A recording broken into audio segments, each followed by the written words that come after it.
soir, les guirlandes, les sapins, la musique de Noël, allez, pas de stress, on a encore un peu plus de 15 jours pour remplir notre hôte. Un cadeau pour maman, bien sûr, un autre pour le grand-père, un troisième pour la cousine, mais avec l'inflation, on n'a pas forcément les moyens qu'il faut. Alors il faut trouver des solutions, pourquoi pas la seconde main. Notre enquête ce soir sur Vinted, l'un des sites les plus visités en France. Au total, vous avez dépensé 9 381 €. C'est le débat du moment. Le projet de loi immigration est discuté à l'Assemblée nationale. Ce soir, Envoyé spécial est allé à la rencontre de ces sans-papiers, indispensables à l'économie française, mais qu'on ne veut pas voir. Le problème en France, c'est que, entre guillemets, les sales boulots, les Français veulent pas le faire. Et puis, à 15 jours de Noël, nous avons pris la route vers Bethléem. Elle relie et elle oppose Palestiniens et colons israéliens. Pourquoi vous avez ça? Pour rester en vie. Si je suis en danger, moi ou mes enfants, alors tout de suite, je l'utilise. Agnès Jaoui sera notre invitée. Certains de ses proches ont été détenus par le Hamas. Son nouveau film, Le Dernier des Juifs, résonne avec l'actualité. On pensait qu'il serait libéré le premier jour, puis finalement non. C'est un cauchemar. 23 millions de Français ont un compte Vinted. C'est pratique et pas cher pour acheter un pantalon, vendre un pull. Et en plus, on pense faire une bonne action parce qu'a priori, la seconde main, c'est bon pour la planète. Est-ce vraiment le cas? Nathalie Gros a mené l'enquête et elle sait de quoi elle parle. Elle est devenue accro.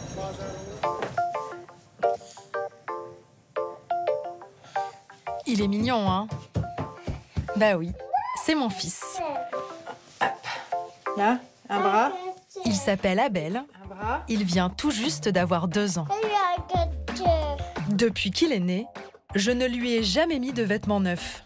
Ou presque. Son t-shirt, je l'ai trouvé sur Vinted. Son pantalon aussi. J'achète tous ses habits sur cette application. Même chose pour ma fille et pour moi. En fait, pour toute ma famille. 8, 9, 10, 11, 12. Ce site, je l'ai découvert quand je suis devenue maman. Et depuis, les boutiques, les soldes, c'est terminé. Je suis tombée dans la seconde main et je ne me verrai plus acheter autrement. Chez moi, dès qu'on ouvre un tiroir, on tombe sur des articles de Vinted. Il y en a partout.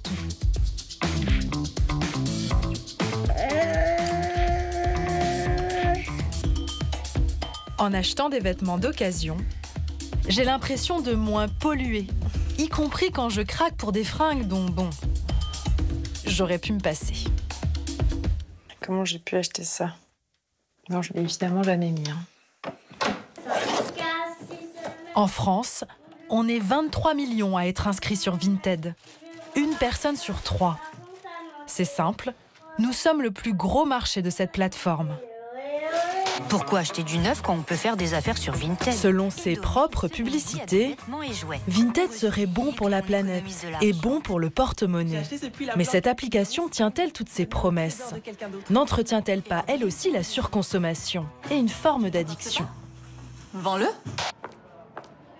Siam vend presque un article par jour sur Vinted.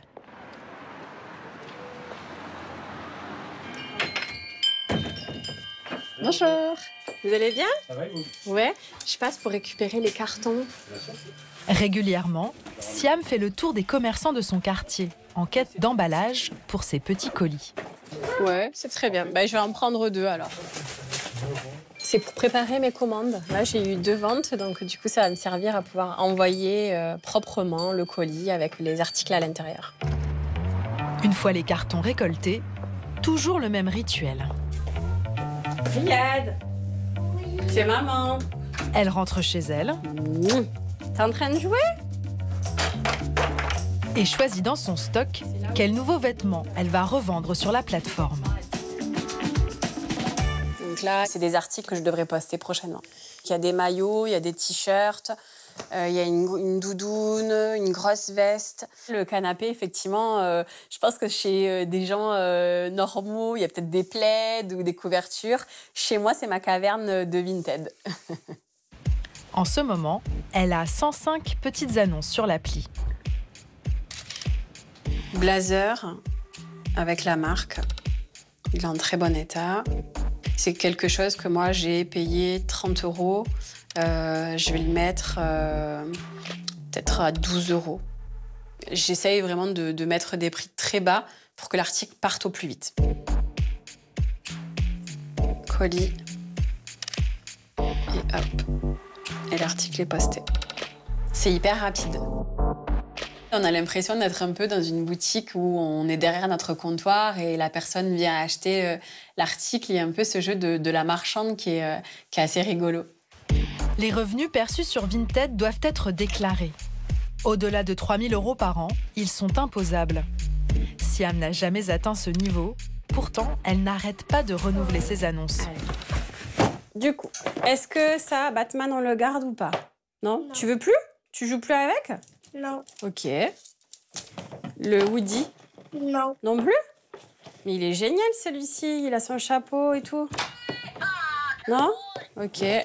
Celui-ci, on le garde? Oui. Ok, ça on garde. Ce Woody? Non plus? Bah dis donc, t'aimes plus Woody? On a tous changé de regard sur nos placards. On sait à présent qu'ils valent de l'or. Et Vinted aussi. L'application est valorisée à plus de 3,5 milliards d'euros.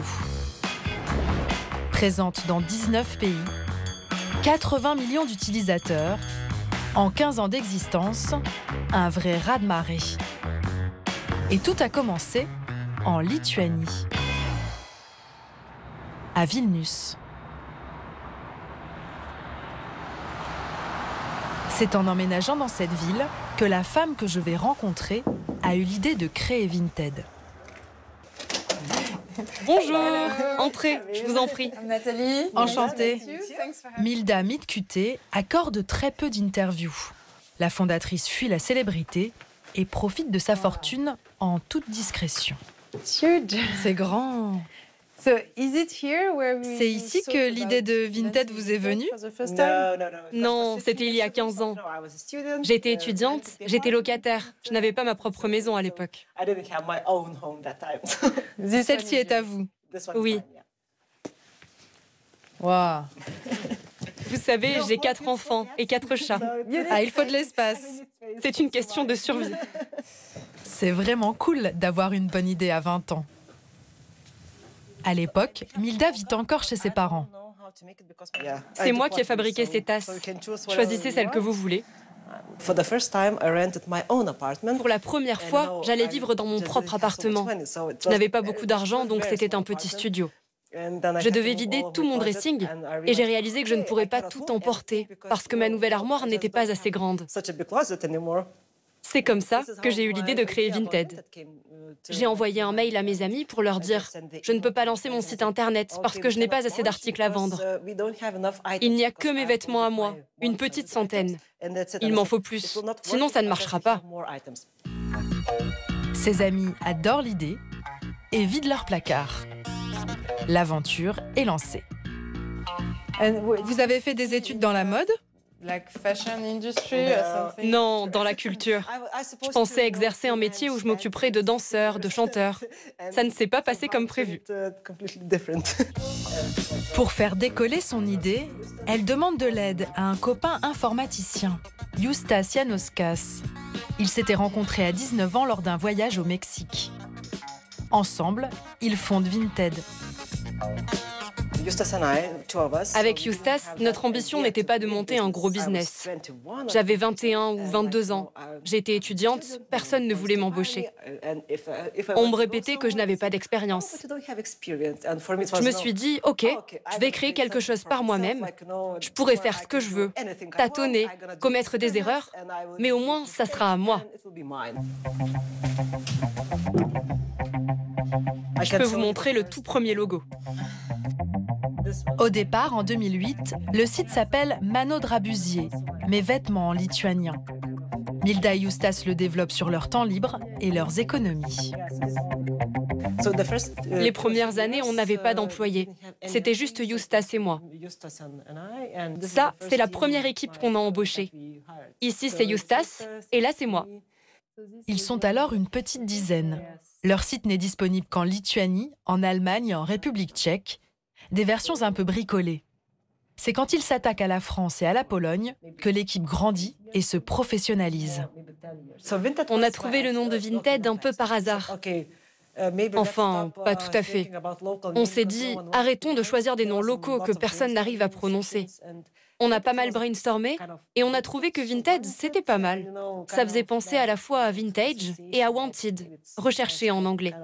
C'était marrant et ça nous a plu.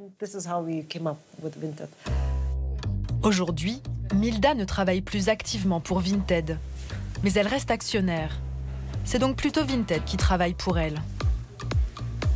À 37 ans, elle donne des cours d'entrepreneuriat, fait de la poterie et des emplettes. Devinez où? Sur Vinted. Ça, et ça. Et ce camion, j'essaie de convaincre mon fils de le revendre. Mais je n'ai pas encore obtenu sa permission. En fait, moi, je veux absolument que la créatrice de Vinted me donne ses astuces. Ok, alors déjà, prendre de belles photos, c'est super important. Ensuite, si vous mettez en ligne un seul article à vendre, ce n'est pas suffisant. J'ai remarqué que les gens aiment farfouiller, surtout s'ils ont des enfants. Les mères, par exemple, achètent une chose et des trucs qui n'ont absolument rien à voir. Je pense qu'elles ne cherchaient pas du tout ça à la base, mais qu'elles se sont dit « Ok, je vais regarder ce qu'il y a d'autre dans ce dressing et peut-être que je vais craquer. » Et ça arrive souvent. Ça arrive même très souvent. Chaque jour, ce sont des millions d'articles qui s'achètent et se vendent sur Vinted. Pas étonnant que l'application soit la locomotive du secteur de la tech en Lituanie et qu'elle permette à ce petit État balte d'être le nouvel Eldorado digital européen. Quartier de Noja Mestis, sur le site d'une ancienne usine textile où Vinted s'est installé. Je me suis démenée pendant plus de 6 mois pour que ma demande de tournage soit acceptée. Et enfin, je suis accueillie par le PDG, Adam J. Hello. Bonjour. Hi. Vous étiez en réunion, c'est ça? Oui, je viens juste de m'en échapper. C'était à propos de quoi? On boucle le budget pour l'année à venir. Vous travaillez tout le temps ici? Je vis au Royaume-Uni. Je viens ici toutes les 3 semaines à peu près. J'adore la Lituanie et je connais super bien les bureaux ici.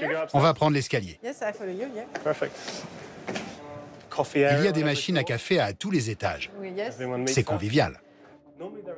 Pour comprendre la méthode Vinted, je me suis dit que le meilleur moyen serait d'explorer mon profil. J'ai demandé aux dirigeants de la plateforme de me sortir toutes les données concernant ma consommation et de les analyser. À quelques minutes du verdict, je me demande si j'ai bien fait. Comment vous sentez-vous? Nerveuse. Un peu nerveuse au sujet de votre utilisation de Vinted. Alors, pour commencer, une statistique intéressante. Ces 6 derniers mois, vous vous êtes connecté en moyenne 3 fois par jour.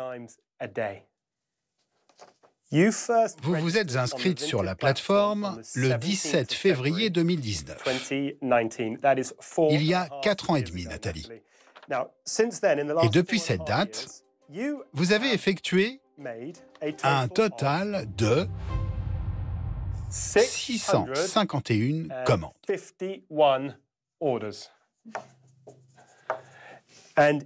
Et vous avez revendu 377 articles sur la plateforme. Je pense que c'est beaucoup. Ça fait une douzaine de colis commandés chaque mois et environ 7 envoyés. Au total, vous avez dépensé 9 381 €. Mais il y a une bonne nouvelle, Nathalie.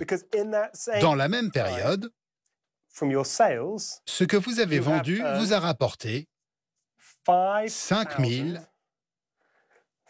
556 €. Qu'est-ce que vous en pensez? Wow. C'est beaucoup plus que ce que j'imaginais. Je me dis qu'avec Vinted, on consomme de la seconde main, mais on en surconsomme aussi.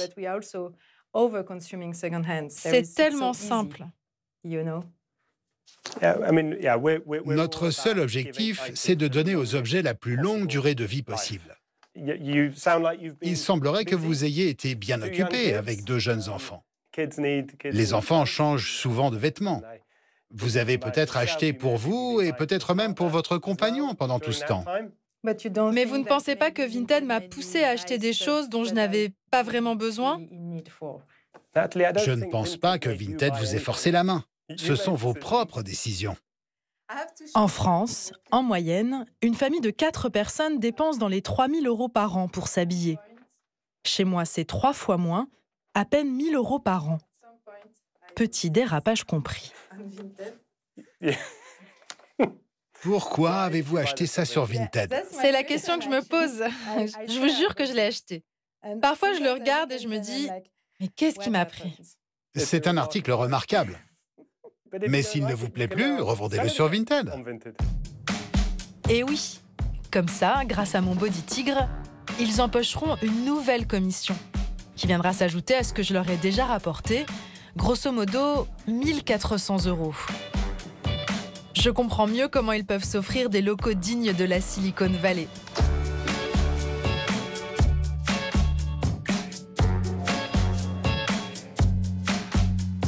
Imaginez, à chaque transaction, Vinted empoche 70 centimes et 5% du prix de la vente.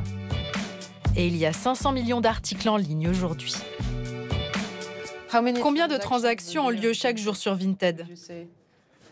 Nous ne communiquons pas sur le nombre de transactions. Pourquoi vous ne le faites pas?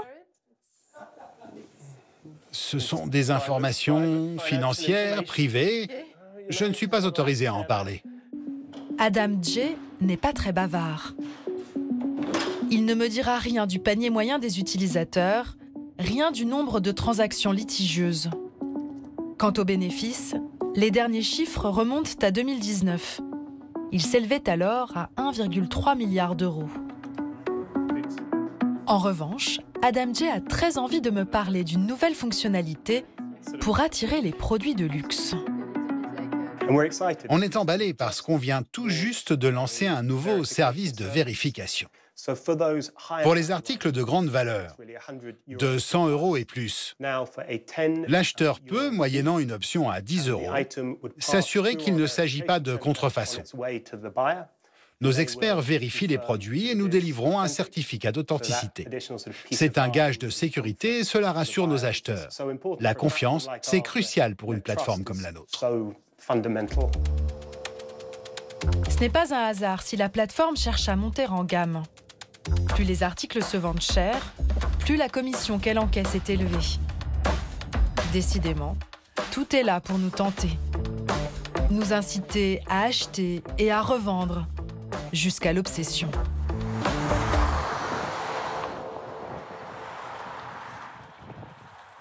Cette obsession, elle est justement étudiée à Roubaix, dans cette université. En fait, ça devient comme une drogue.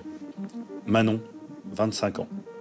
La citation est issue des recherches sur Vinted, menées par une enseignante. Élodie Juge s'est intéressée aux méthodes déployées par la plateforme pour nous rendre accros. Extrait. Je suis dessus tous les jours. En général, 15 à 20 minutes le matin. En métro et au petit café. Et le soir devant la télé dans le canapé.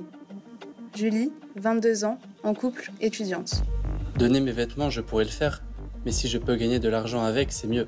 Quand je vois une paire de chaussures made in Italy, tout cuir à 300 € en magasin, là, je peux les avoir pour 50 €, j'hésite vraiment pas.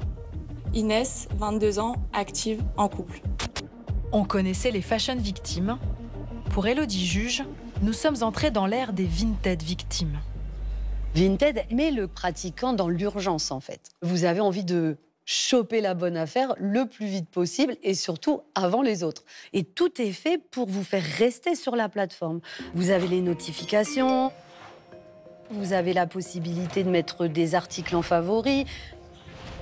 Vous avez un nombre incalculable de nouveaux produits qui arrivent chaque seconde, avec des vendeurs, des vendeuses qui ont des super notes sur Vinted. Hein. C'est une plateforme qui permet la surconsommation, qui permet d'acheter, de vendre toujours et toujours plus vite. Résultat, sur Internet, on trouve des milliers de vidéos de déballage de méga commandes Vinted. Regardez tous ces petits colis. Les films d'ouverture de colis de Manon sont de loin les plus appréciés par sa communauté. Ouais, je crois que je sais ce que c'est. J'aurais pu m'arrêter à un pantalon à carreaux rouges, mais non. Vinted a rendu possible une frénésie d'achats d'occasion jamais observée auparavant. C'était assez original. Bon, après, vous allez me dire, ça fait peut-être pantalon de boucher. Maintenant que je le vois, je me dis, ah, merde. Cette surconsommation me semble en totale contradiction avec les promesses d'écologie affichées par Vinted dans ses publicités. Que pense la directrice du développement durable de ces critiques?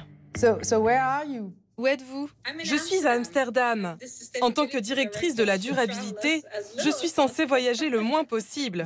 On reproche parfois à Vinted d'encourager la surconsommation, notamment parce que c'est très facile de craquer. Moi, par exemple, j'ai acheté 5 jeans depuis que je suis inscrite parce qu'à chaque fois qu'il y en a un qui me plaît, je reçois une alerte. Notre rôle, c'est de nous assurer que vous trouviez sur notre plateforme ce que vous cherchez. Sinon, le risque est grand que vous finissiez par acheter un vêtement neuf. On doit vous proposer la même facilité, les mêmes services et les mêmes petits prix que les plateformes de fast fashion. On fait partie de cette industrie. Nous sommes en compétition avec ces géants. Vous savez, ce qui me rend dingue, ce qui me pousse à acheter des choses dont je n'ai pas besoin, c'est quand je reçois cette notification pour m'avertir qu'un de mes articles favoris a été acheté par quelqu'un d'autre.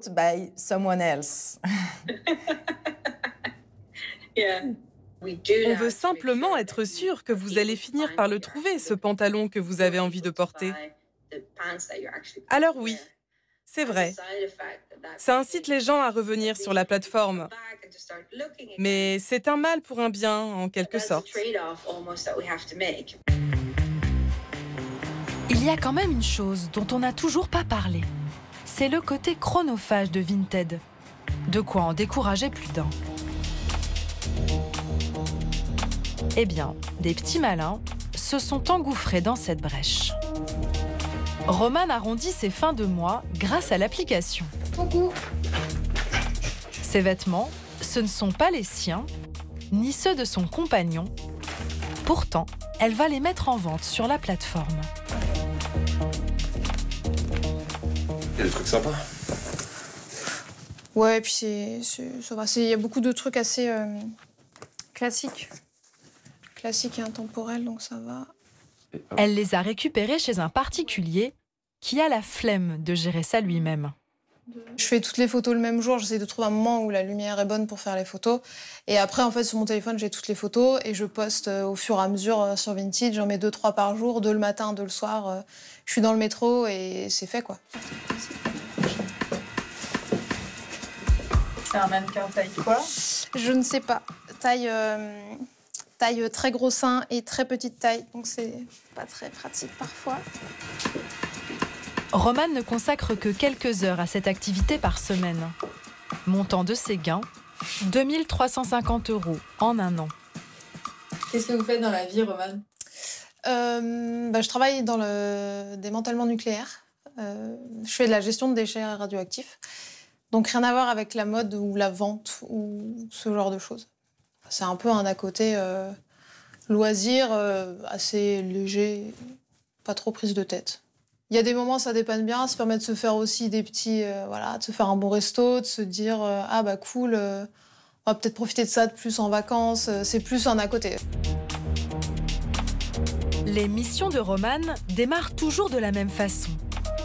Elle se rend gratuitement chez une cliente en espérant que son dressing renferme des trésors. Des intermédiaires comme elle, il y en a plus de 500 en France. Les plus performantes peuvent empocher jusqu'à 3 000 € par mois. J'ai mis tous les vêtements.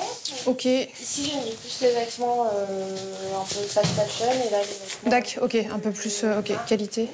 Ouais, ça peut le faire en automne, en effet. Faut pas que j'attende trop s'il commence à faire trop froid. Pas d'accro à me signaler dessus, rien de... Ça, on pourra pas faire grand-chose. Il est taché là, là aussi, voilà. Celui-là, on pourra pas le prendre, on peut pas vendre. S'il y a vraiment trop de défauts comme ça, voilà. Romane écarte tout ce qu'elle ne pourra pas revendre, au moins 20 €. Je regarde l'état du vêtement, je regarde s'il n'y a pas de trous, je regarde s'il n'y a pas de taches, je regarde s'il n'est même pas usé. Sur la revente, c'est un peu compliqué après. Il est très joli. Bon, j'enlèverai peut-être la petite épingle. Mais sinon, non, je pense que c'est bien. Il fallait que je fasse un tri et c'était compliqué pour moi de prendre le temps de sélectionner tous les vêtements, de les vendre, de gérer les discussions aussi sur Vinted. Les photos, ça prend un temps de dingue. Au final, si les photos sont pas qualitatives, on vend pas. Enfin bref, c'est compliqué. Marianne récupérera 40% de la vente de ses vêtements. Elle aurait aimé en confier davantage à Romane, mais celle-ci a écarté plus de la moitié de sa sélection.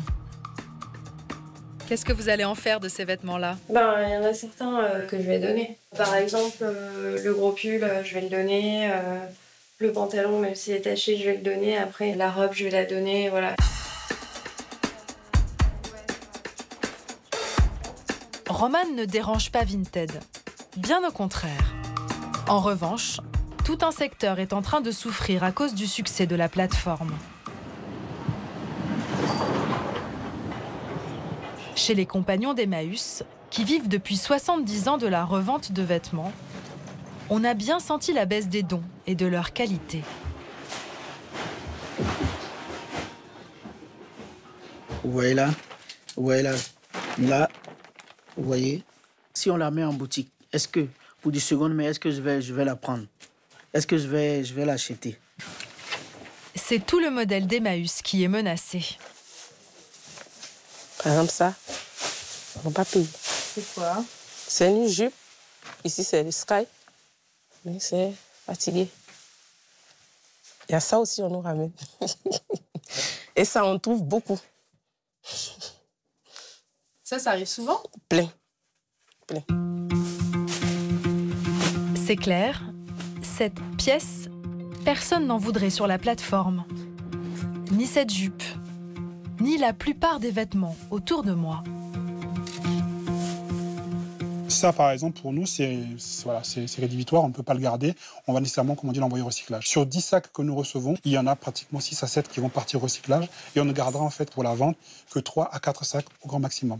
Et ça, avant, il y a quelques années, le pourcentage était le même? Le pourcentage était beaucoup plus avantageux pour nous, à savoir qu'on avait grosso modo un peu plus de la moitié, voire la moitié en tout cas, des sacs qui étaient récupérables. Et quand on parle de sacs récupérables, je ne veux pas citer de marques, mais des marques prestigieuses. En tout cas, il y avait des gens qui le donnaient.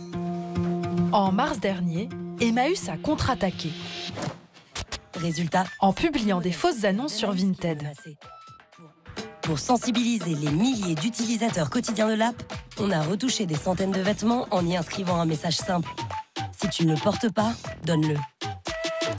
Une allusion directe au slogan de la marque lituanienne « Si tu ne le portes pas, vends-le ». Pour une fois, rien n'est à vendre. Quand un utilisateur clique sur une des annonces, il découvre la démarche d'Emmaüs et est invité à faire un don. On attend toujours de la part de nos donateurs une certaine générosité, parce que faire vivre la solidarité, c'est une chaîne. Et cette chaîne-là, on souhaite, par le message qu'on a fait passer, que cette chaîne ne soit pas coupée ni brisée, et que les donateurs, quand bien même ils ont des besoins, qu'ils pensent un tout petit peu à nous. Il y a un autre endroit où l'on retrouve ce qui ne se vend pas sur la plateforme. Ce sont les bonnes vieilles brocantes.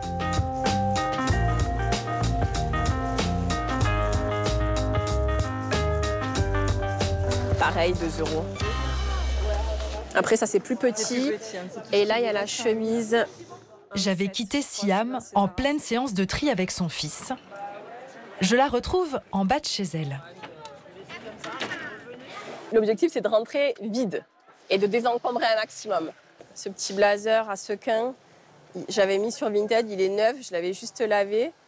Je pense que là, d'ici quelques minutes, il va partir peut-être pour 4-5 €. Alors que sur Vinted, je l'avais mis au moins à 15, 16 euros.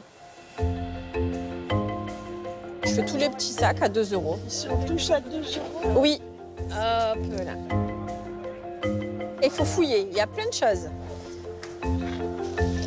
Vous préférez la brocante ou Vinted? La brocante. Honnêtement, la brocante. Parce que, comme je dis, la dame est souriante, elle est agréable, il y en a plein comme ça. Voilà. On passe un bon moment. Bonjour, allez-y, essayez, il y a même le miroir en face là-bas.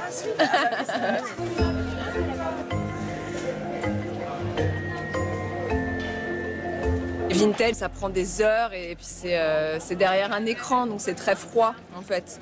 Ici, c'est agréable, voilà, c'est une vie de quartier, on rencontre les gens, on discute, c'est beaucoup plus sympa. À les entendre, on pourrait croire que la brocante met Vinted hors jeu. En réalité, la plateforme n'est jamais bien loin. Celui-là, je le laisse à 4. Après, pour le prix, je pense que vous pouvez le revendre sur Vinted ou... Allez, 5 euros les deux. Comme ça, on n'en parle plus.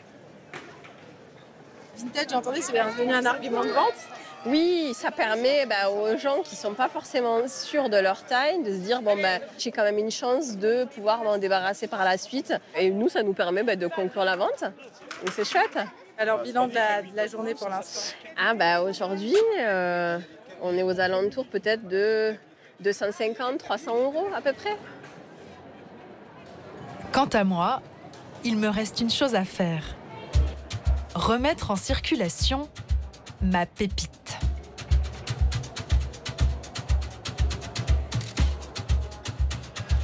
Allez, 2 euros.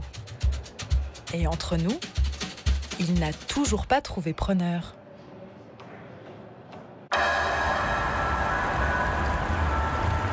Après le Pas-de-Calais, sous l'eau pendant des semaines, la Seine-Maritime vient à son tour d'être touchée par des crues. Les inondations ont causé des dégâts considérables, alors les assureurs seront-ils au rendez-vous? Pour les indemnisations, peut-être, mais la mauvaise nouvelle survient parfois des mois plus tard, quand les assureurs refusent d'assurer.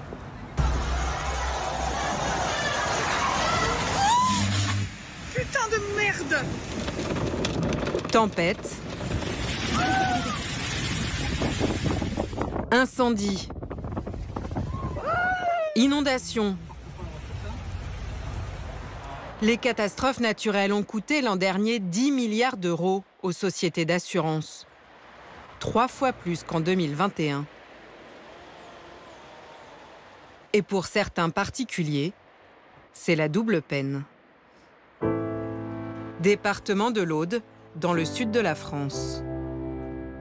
Marie-Jeanne, une aide-soignante aujourd'hui à la retraite, a toujours apprécié se promener au bord de l'eau. Ce jour-là, tout est tranquille, mais depuis une nuit de 2018, elle sait que même les ruisseaux de sa région peuvent se déchaîner. Je pense que j'aurai toujours la peur de l'eau. C'est quelque part enfoui, mais dès qu'il pleut, les souvenirs remontent. Il y a 5 ans, le 15 octobre, une pluie diluvienne s'abat sur l'Aude et provoque la deuxième plus grosse crue de ces 25 dernières années.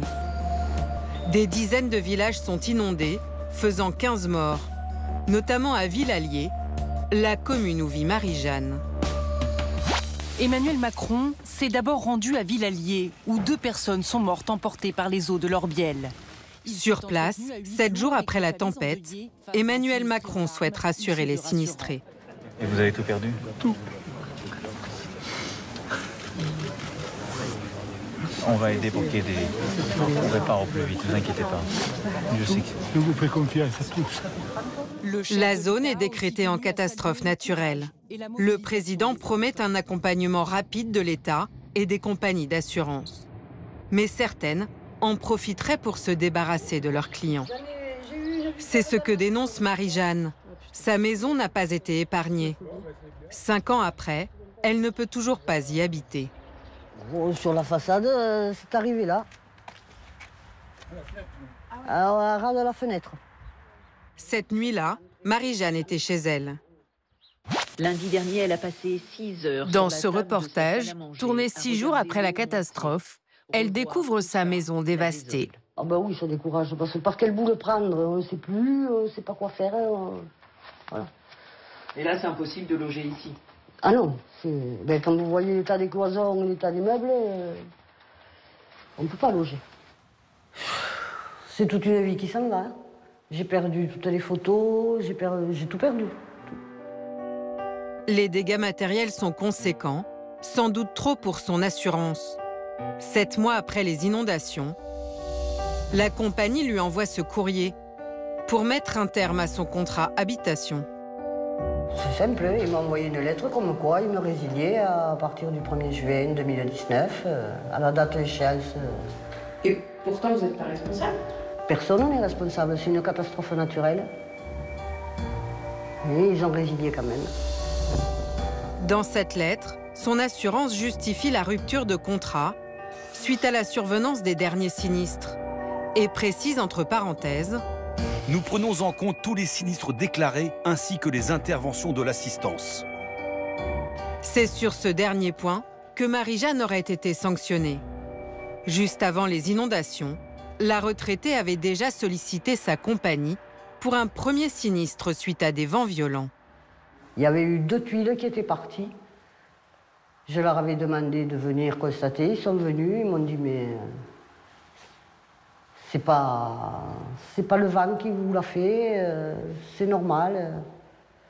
Ils n'ont rien fait. Ils me le comptent comme sinistre.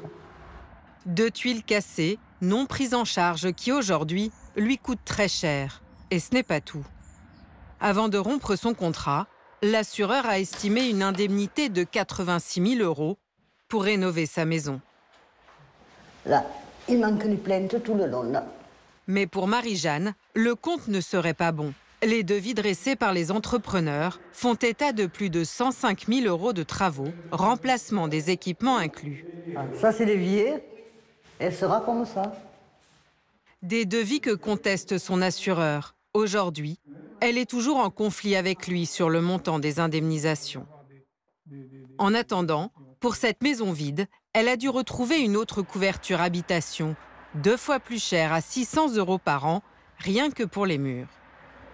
J'ai une amie qui m'héberge, c'est bien joli, mais ça fait 4 ans et demi. Et... oui, j'aimerais bien être chez moi.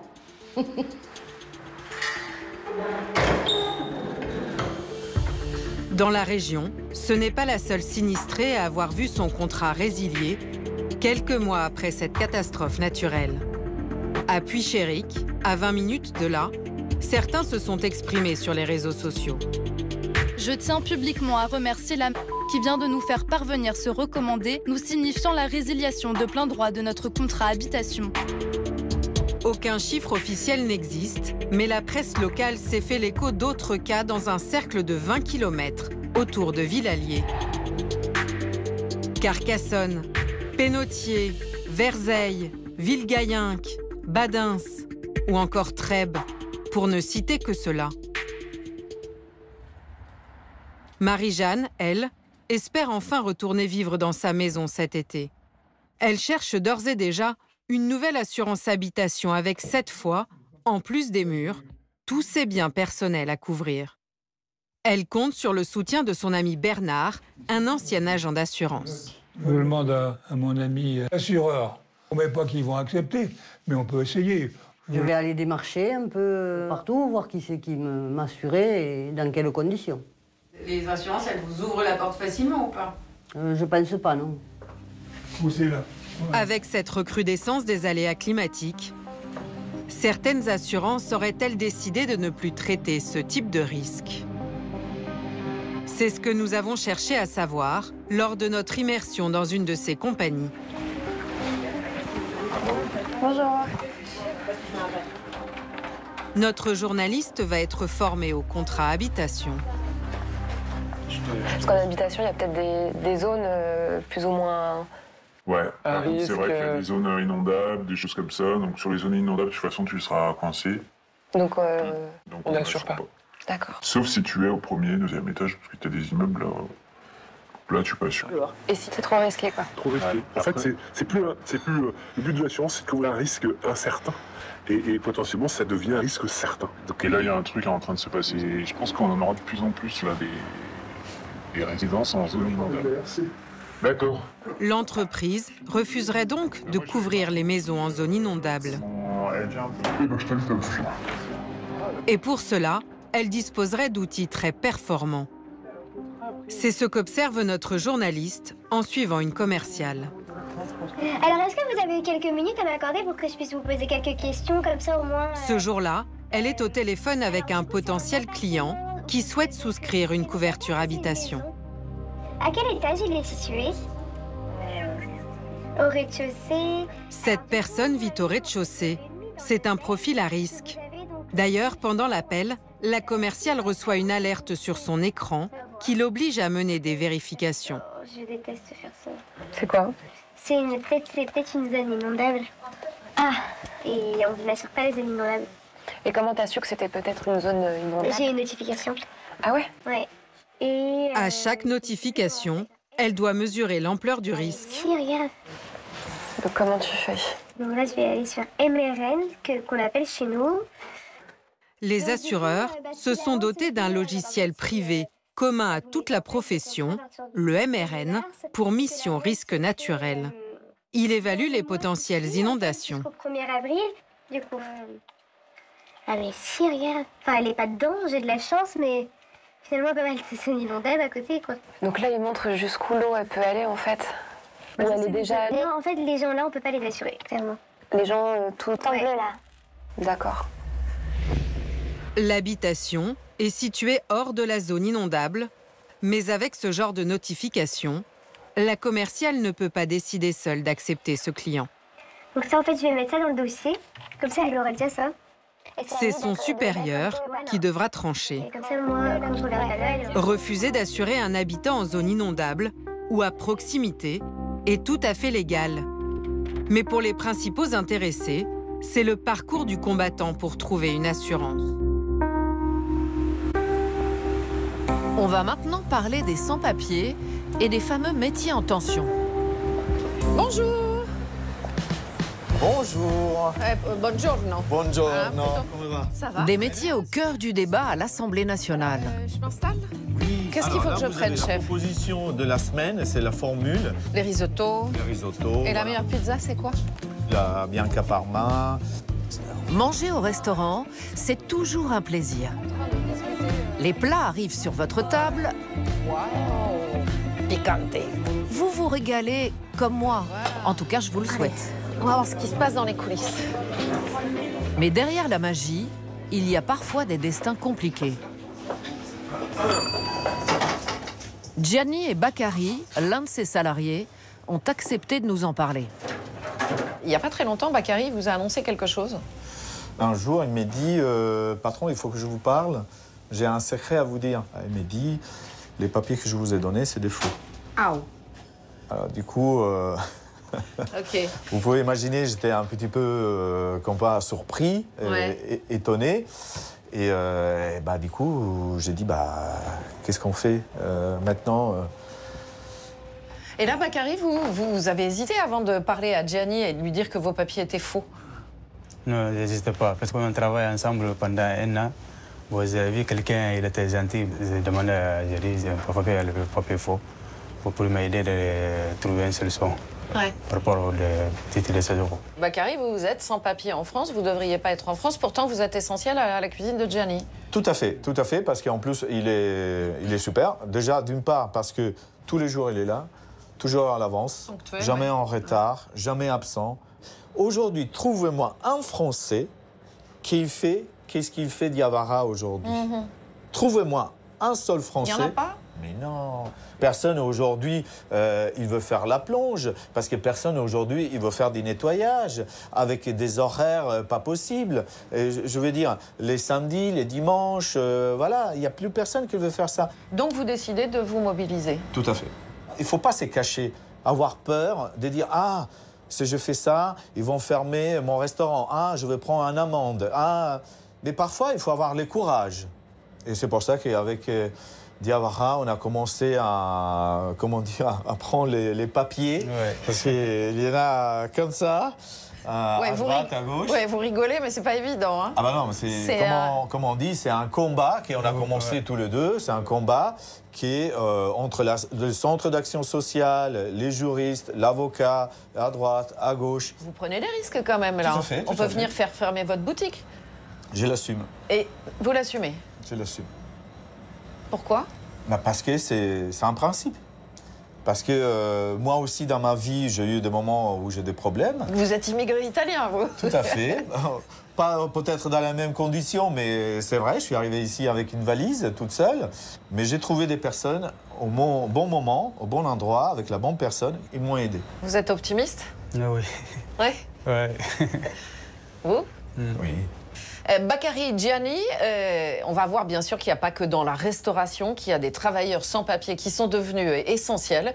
On va suivre, si vous le voulez bien, le destin d'Ornella, d'Alassane et de Mamadou. Eux aussi font des métiers qui sont absolument indispensables et vous allez voir qu'ils se rendent tous les jours au travail avec la peur au ventre, la peur d'être arrêtés.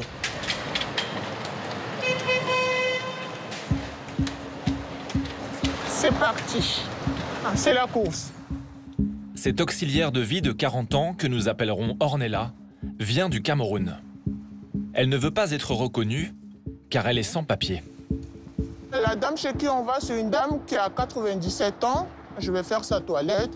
Après la toilette dans le lit, je vais changer ses vêtements et tout. Je la mets très propre.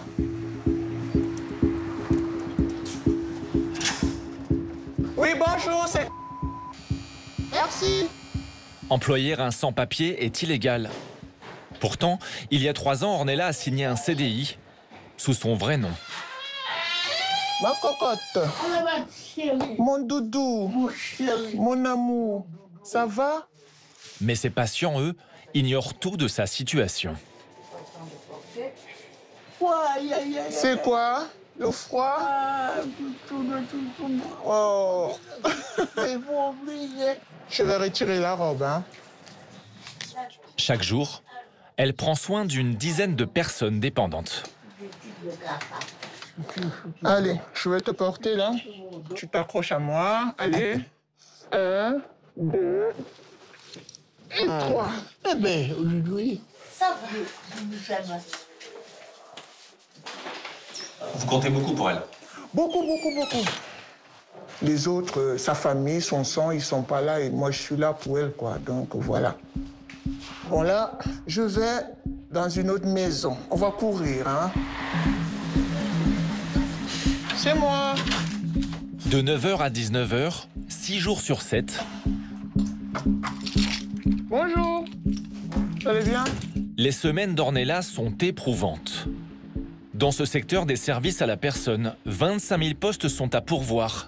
Des métiers où les femmes sans papier sont très nombreuses. C'est un métier qui se prête à être sans papier? Je sais pas, peut-être plus les sans-papiers qui l'acceptent. Tout le monde n'a pas envie. Ne nous voilons pas la face, je suis désolée pour eux et pour les Français. Eux-mêmes, ils savent que ils veulent pas faire ce genre de métier. Ménage, nettoyer les selles, tout ça, voir le vomi. C'est dégueulasse. Mais nous, ça va, ça passe. Depuis son arrivée en France en 2015, la préfecture a refusé ses 3 demandes de régularisation et a émis contre elle une OQTF, une décision de justice qui, en théorie, l'oblige à quitter le territoire. Nous, on rend service, on accompagne les personnes vulnérables. Je pense qu'on a le droit d'être reconnu et d'avoir notre titre de séjour. Je ne veux pas travailler sous l'ombre, je veux être vu. Je suis venu, je veux m'intégrer, je veux marcher selon les lois françaises, sans faire de problème. Moi, je dis, les personnes qu'il faut même pourchasser, c'est les illégaux, là, ceux qui vendent la drogue, qui font du vacam, qui brûlent les voitures, qui volent. Voilà, c'est eux qu'il faut aller arrêter, pas nous.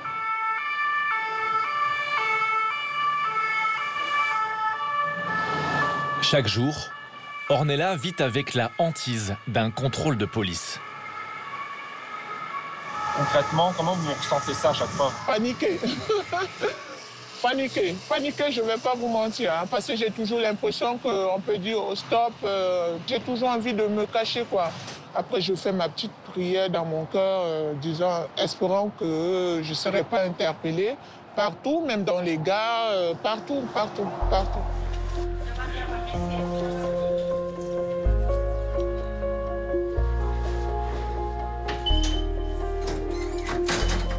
Éviter les stations où la police est trop présente.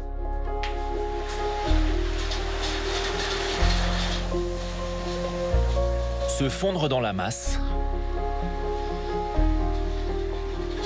Ornella ne s'autorise aucun faux pas.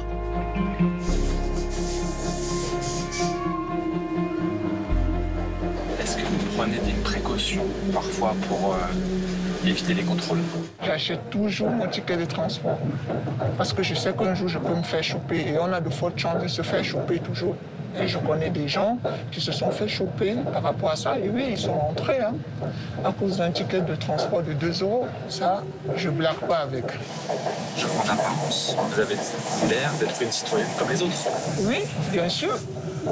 C'est quand tu mets une capuche que tu attires plus l'attention. Donc, pour ne pas attirer l'attention, tu essaies, tu t'intègres, tu fais comme les autres.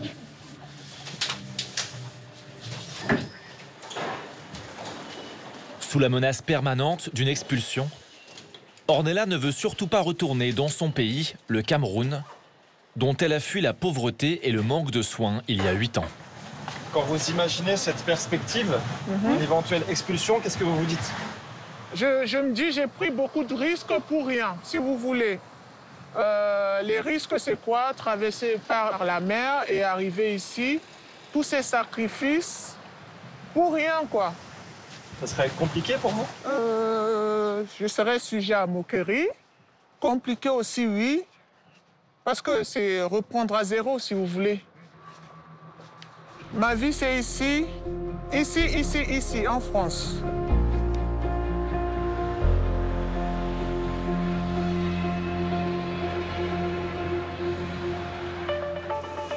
En France, il y aurait aujourd'hui entre 400 000 et 1 million de travailleurs sans papier. Ils sont ouvriers dans le bâtiment, ils travaillent dans l'arrière-cuisine des restaurants, dans les services à la personne comme Ornella, dans la filière agricole en Bretagne comme Alassane, ou chez les artisans dans les villes moyennes comme Mamadou.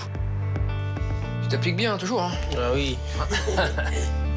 Une main-d'œuvre devenue indispensable pour beaucoup d'employeurs. Le problème en France, c'est que, entre guillemets, les sales boulots, les Français veulent pas le faire. Des hommes et des femmes, dont le sort dépend aujourd'hui du projet de loi immigration qui divise les partis politiques depuis des mois.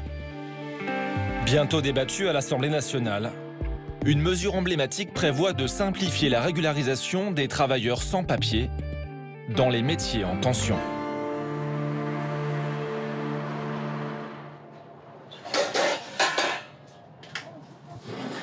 Ornella vit en banlieue parisienne.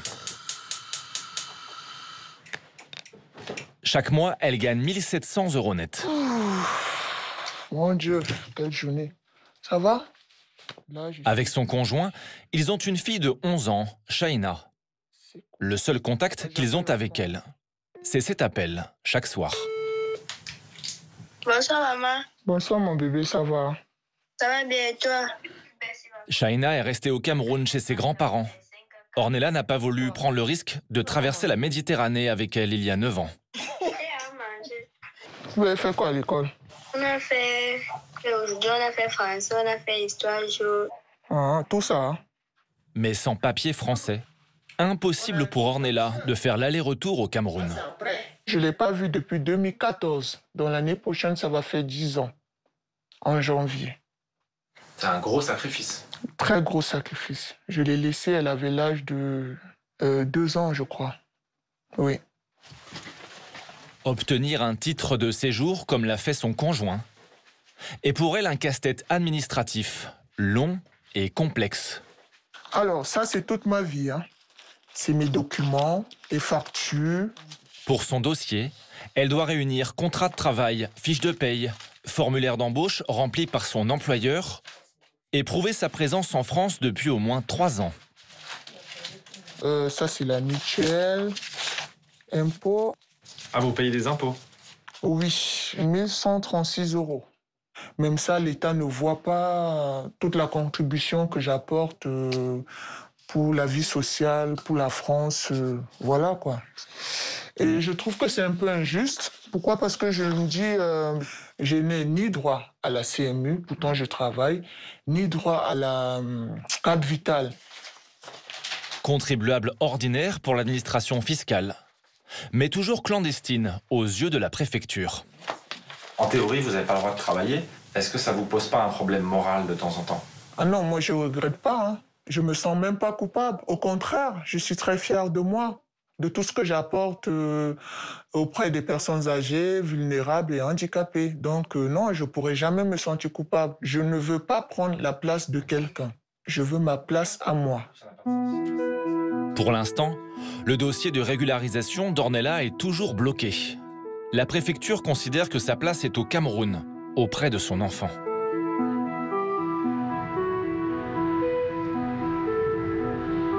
Pour survivre, d'autres travailleurs clandestins doivent accepter des emplois sous-payés, précaires, aux conditions difficiles. 7 h du matin, Alassane Gaye et son collègue rejoignent la campagne bretonne, près de Lannion.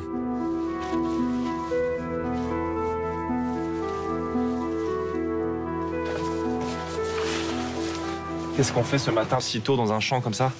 Mais nos tenues de travail, parfois ça pleut aussi. Bon, il faut porter des habits pour se protéger quand il y a la pluie. C'est quoi votre travail? Notre travail, c'est le ramassage des cocos. Des cocos de Paimpol.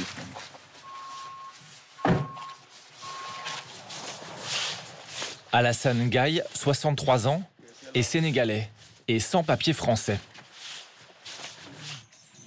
Toute la journée, assis sur une chaise, il ramasse des haricots blancs, les fameux cocos de Paimpol. Au bout de 7 heures de travail, sa caisse doit contenir au minimum 120 kilos de haricots s'il veut toucher l'équivalent du SMIC à la fin du mois. Ça peut vous rapporter combien? Je peux gagner jusqu'à 1200 €, 1300 €. Le minimum, j'ai dit. Il y en a qui gagnent peut-être plus de 2000 ou 3000 €. Ça dépend de leur travail. Il y a des gens qui sont tellement rapides que vraiment, on dirait une machine. Mais moi, j'ai un accident actuellement qui me gêne, qui me dérange beaucoup. Mais contrairement aux salariés français, Alassane n'a ni le droit à la sécurité sociale, ni au chômage. Depuis 10 ans, il accumule les contrats courts, pas suffisamment pour que la préfecture accepte sa régularisation. Vous avez le sentiment que cette situation, elle est injuste? Pour moi, oui, injuste. Parce que je leur rends ma force. Peut-être, je ne dis pas que je suis qualifié, mais même quand même, je me dépense pour eux. Et ça, il ne faut pas minimiser ça, parce qu'il y a des gens qui vont au marché pour acheter ça tout de suite. Et s'il n'y en a pas, s'il n'y a pas de travailleurs pour fournir ça, comment ils vont faire? Alassane a un titre de séjour espagnol. Il bénéficie donc d'une dérogation qui l'autorise à travailler dans le maraîchage. Son patron est donc en règle. Mais dans la région, d'autres agriculteurs recrutent des clandestins qui ne sont pas censés travailler. De juillet à octobre, en pleine récolte, les étudiants et les retraités français ne suffisent plus. Alors ces dernières années, de plus en plus de migrants venus d'Afrique, souvent sans papier, sont devenus un rouage essentiel de la filière maraîchère bretonne. Bonjour. Bonjour monsieur, vous allez bien? Dans ce champ de haricots, tous les travailleurs sans exception sont africains. Vous monsieur, vous êtes originaire d'où? Moi? Oui. Je suis originaire du Mali. Du Mali? Ouais. Et vous monsieur? Camerounais. Mais est-ce que vous avez un titre de séjour français? Moi, je suis en cours. Aucun ne semble avoir de papier français. Comme ce jeune Guinéen de 26 ans qui dit travailler ici pour la 2e saison. Nous, on cherche à comprendre pourquoi est-ce que la majorité des gens qui travaillent dans le ramassage des cocos, ils sont originaires d'Afrique. C'est fréquent? Je n'ai jamais vu un Français qui travaille dans les champs depuis que j'ai commencé. Parce que les Africains, eux, ils ne connaissent pas ce métier. Comme ici, peut-être vous les Français, vous avez honte peut-être de travailler dans les cocos. Mais nous, on ne choisit pas. On n'a pas honte de venir chercher l'argent dignement, quoi. Voilà. De nous salir pour gagner l'argent. On n'est pas venu ici pour récupérer la France. Hein. On est juste là pour notre sécurité, tu vois un peu. Et être tranquille. Hein. Tous affirment être déclarés par le propriétaire du champ qui les emploie. L'agriculteur n'est pas présent ce jour-là, mais nous avons pu le joindre par téléphone. On a croisé certains de vos salariés. Pourquoi est-ce que c'est plus simple pour vous d'avoir recours à des travailleurs qui sont sans titre de séjour, qui sont sans papier? Ils ne sont pas sans papier. Ils n'ont pas de titre de séjour français? Si. Vous êtes sûr? Oui. Vous avez pu vérifier par vous-même? Oui. Bah, c'est pas ce qu'ils nous ont dit, en tout cas. Est-ce que vous acceptez au moins qu'on puisse se rencontrer pour en parler? Non. Mais je comprends pas, qu'est-ce que vous avez à cacher? Qu'est-ce qui vous a... Arrête de m'embêter, j'ai d'autres soucis, arrête de m'embêter. Ben... Je vais vous laisser, je vais travailler.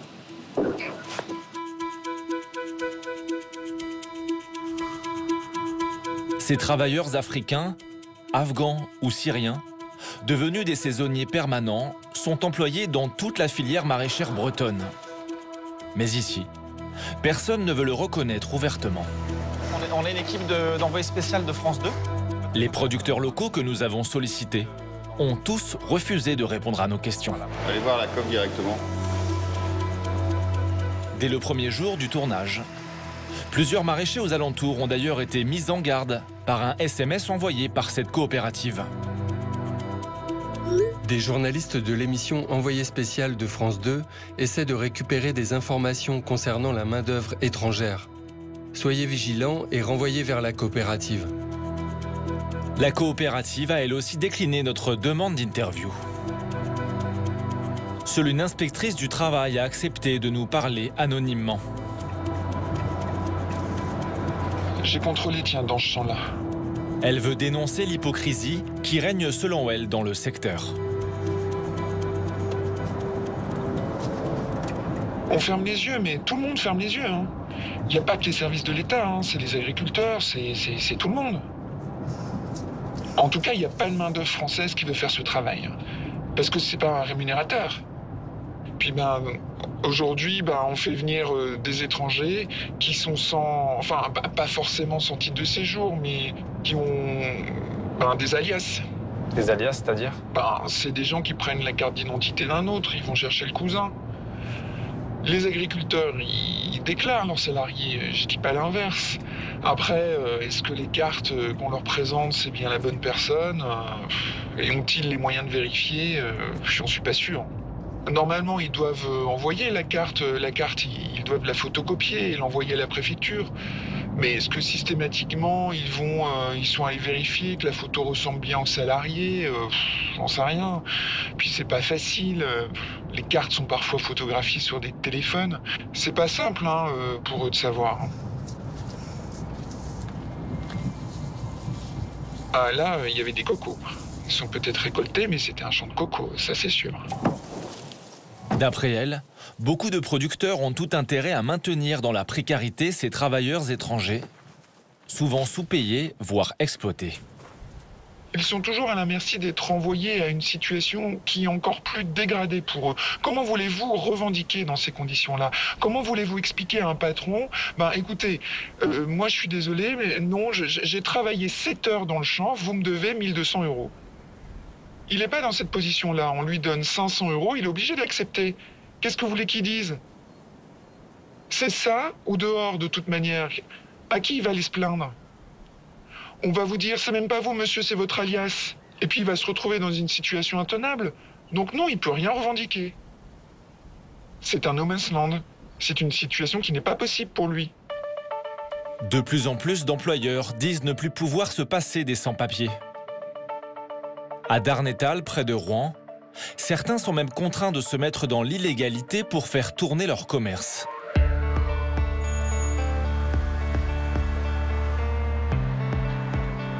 Allez, c'est bon. Allez, c'est bien, c'est bien. Heureusement que Mamadou est là, parce que moi, j'ai plus les épaules pour faire ça. Hein. Avant, c'est moi qui les sortais, mais Hein, problème? C'est mon bras droit, hein? Il y a 3 ans, Monsieur Renard a engagé Mamadou Garanké comme apprenti. Un contrat légal, car ce jeune Guinéen, arrivé en France à l'âge de 14 ans, était à l'époque mineur isolé. Il a été clair envers moi. Il a dit si tu veux bosser, moi je vais t'aider. Mais si tu veux pas, on ne veut pas des feignants. Bah voilà, il a dit ça. Hein. J'ai dit bah voilà, moi aussi j'ai envie de travailler quand même. Hein. Et 2 secs. Papy, il m'apprend bien. Au début, j'aime pas le métier quand même. Mais vu qu'il m'a appris bien, il me donne des conseils. Et ben voilà, j'ai aimé maintenant le métier. Hein. Pourquoi vous l'appelez Papy? Parce qu'il est gentil envers moi. Hein.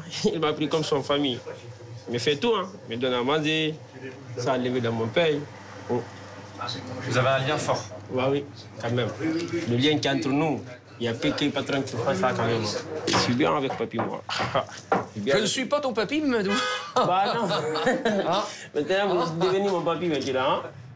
Et certains vont vous dire, par exemple, il n'y a pas des gens qui ont un titre de séjour qui veulent faire ce métier? Le problème en France, c'est que, entre guillemets, les sales boulots, les Français veulent pas le faire. Hein? Et c'est sûr, on a recours à de la main-d'œuvre étrangère, mais on a ce qu'il faut chez nous. Mais ils veulent pas. C'est ça le gros problème.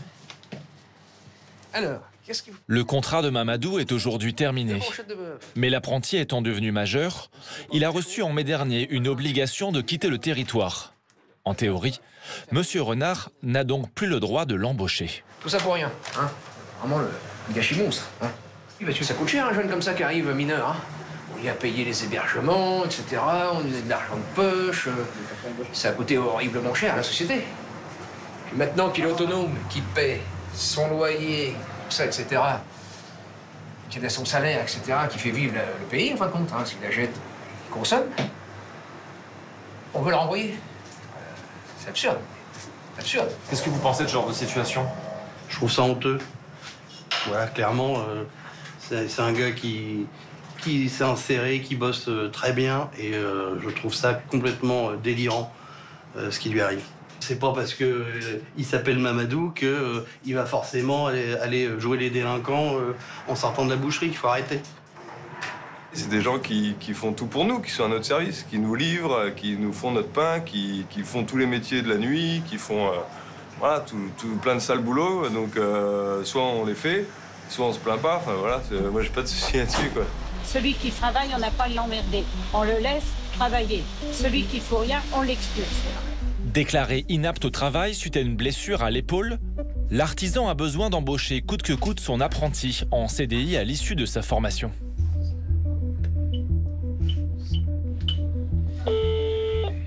Monsieur Renard. Oui, bonjour. Bonjour, dites-moi. Mamadou, son contrat il s'arrête le 30 octobre. Oui, 31 octobre. Alors, voilà, pour la suite, ça pose problème. Ce jour-là, au bout du fil, sa comptable. On ne peut pas embaucher quelqu'un qui est en situation irrégulière. Il y a un risque. Il y a un risque pour vous.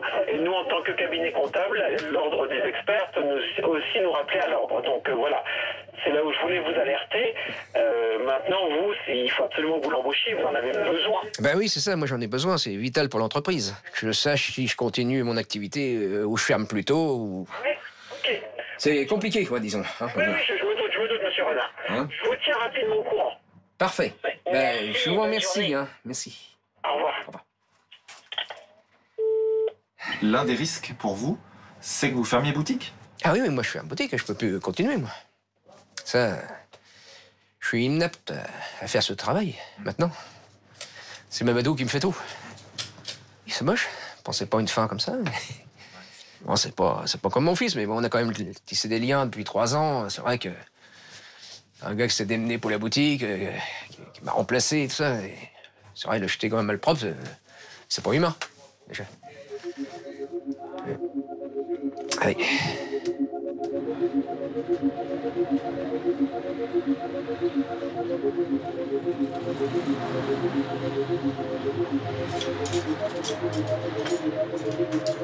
Tu veux ton petit apéritif comme d'habitude?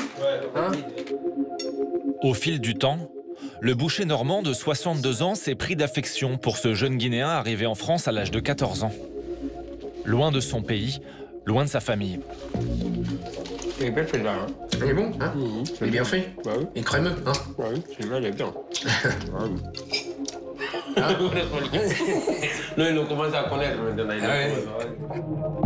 Ce petit patron, qui ne s'estime ni militant ni engagé politiquement, se tourne aujourd'hui vers un syndicat en quête de conseils juridiques. Qu'est-ce que vous espérez de ce rendez-vous? Une solution, disons. Hein. Je vais essayer de trouver la faille, disons, pour être dans la légalité, disons. Moi, j'écoute tout. Je suis ouvert à toute proposition pour sauver Mamadou.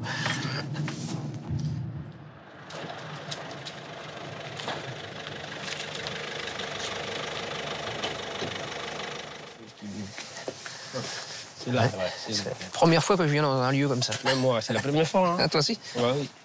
Au comité local de la CGT, ils ont rendez-vous avec Pierre Louvard, régulièrement sollicité sur des cas similaires par les employeurs de la région. On cherche la bonne personne qui puisse nous donner des réponses favorables, voilà. Parce que tout le monde se rachète un peu la balle, personne ne se mouille, hein, comme... La loi, c'est la loi, voilà. Le positionnement que vous pouvez avoir, c'est dire, bah, moi, il ne s'agit pas d'employer quelqu'un clandestinement, je le déclare, tout est en règle, mais je sais qu'il n'a pas de papier, mais je fais ça aussi pour soutenir sa demande de régularisation. C'est un espèce de risque calculé à prendre. Qu'est-ce que vous craignez, vous, si vous le gardez et qu'il est sans papier? Ouais. Une éventuelle condamnation, mais bon, même s'il y a peu de risques. Toujours... on n'est pas des habitués des tribunaux, on a toujours été réglo, nous. Alors, mais c'est vrai que... J'aime bien être clair, net. J'arriverai en fin de carrière, il faudra que je triche. Hein. Voilà. Quand même, c'est pas normal. Hein. Je ne veux pas qu'il ait de problème à cause de moi. Parce que moi, il m'a aidé beaucoup. Hein. Après plusieurs semaines d'hésitation, Monsieur Renard a finalement prolongé le contrat d'apprentissage de Mamadou d'1 année. En théorie, il risque jusqu'à 15 000 € d'amende et 5 ans de prison. Il travaille sous contrat depuis 3 ans. Il vit et participe à la vie sportive locale. Ses cotisations salariales lui permettront de contribuer au quotidien à la vie et à l'économie de la société française tout entière. À Darnétal, l'histoire de Monsieur Renard et de son apprenti menacé d'expulsion a ému les habitants qui ont créé un comité de soutien. Mamadou mérite d'accéder à la paix, à la sérénité. Bonjour à tout le monde. Et je vous remercie à tout le monde, tous ceux qui sont venus pour me soutenir. Pas le droit de travailler. Mais lui, il a risqué. Pourquoi il a risqué? Je ne sais pas. Je ne suis pas son enfant. Ça vous touche? Ah oui, oui. Je ne pensais pas un jour voir ça devant ma boucherie. Ah, il me considère un peu comme son père, de cœur, un peu tout ça. C'est ouais, c'est fort, quoi. Monsieur Renard devrait prendre sa retraite d'ici la fin de l'année. Il a trouvé un repreneur pour sa boucherie qui garde Mamadou comme apprenti. Le jeune Guinéen, lui, est convoqué au tribunal dans 1 semaine. Il saura si son obligation de quitter le territoire est annulée ou maintenue.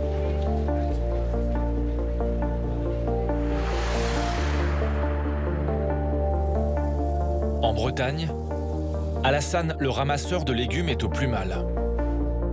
Terminée la saison des récoltes.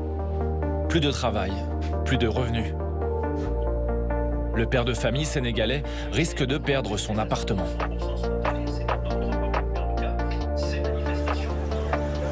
À Paris, Ornella, l'auxiliaire de vie, attend désespérément que sa fille, qu'elle n'a pas vue depuis 10 ans, obtienne enfin un visa.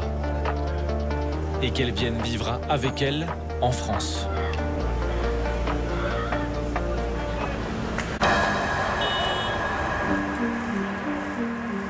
Il y a 5 jours, au pied de ce pont, à 2 pas de la Tour Eiffel, un islamiste fiché S a tué un touriste allemand et fait 2 blessés graves.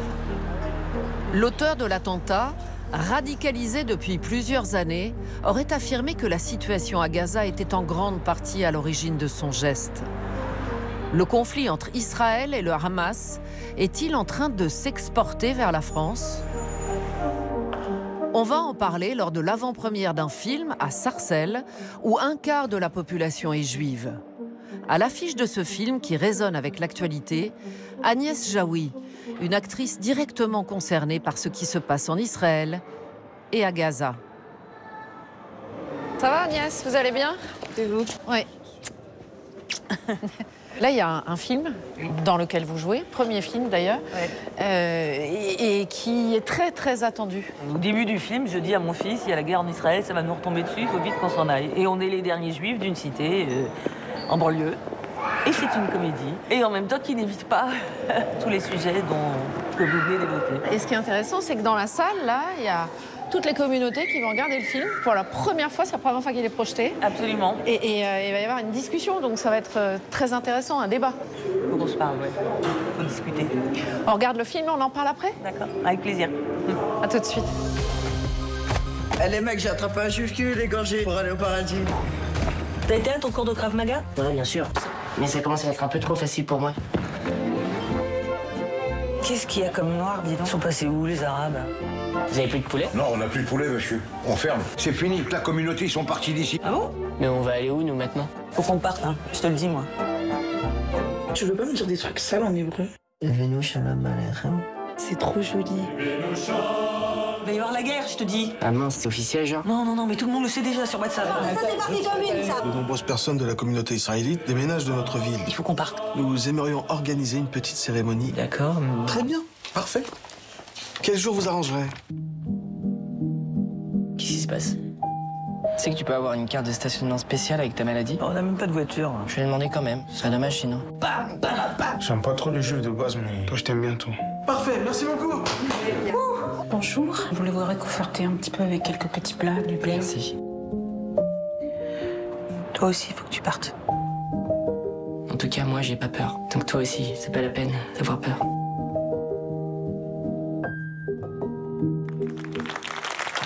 On va applaudir évidemment l'équipe du film. Noé Debré, Michael Zindel, Agnès Jaoui. On a des questions à vous poser avec le public sarcellois qui, je pense, a quand même beaucoup de choses à dire.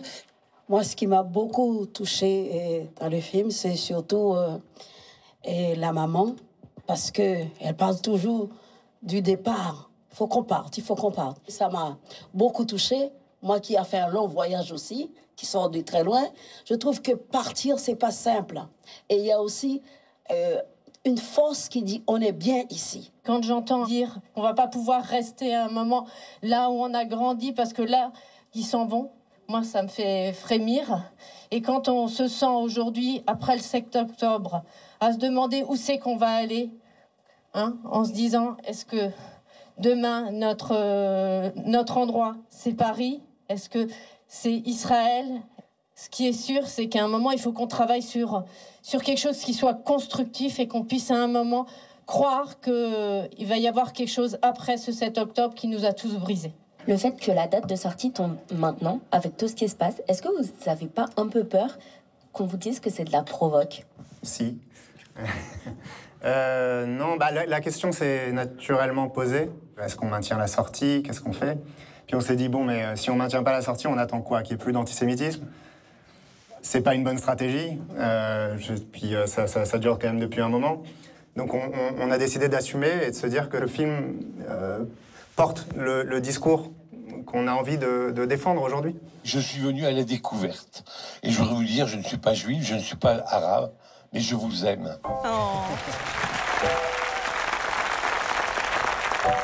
Oui, et après? Et après, vous partez.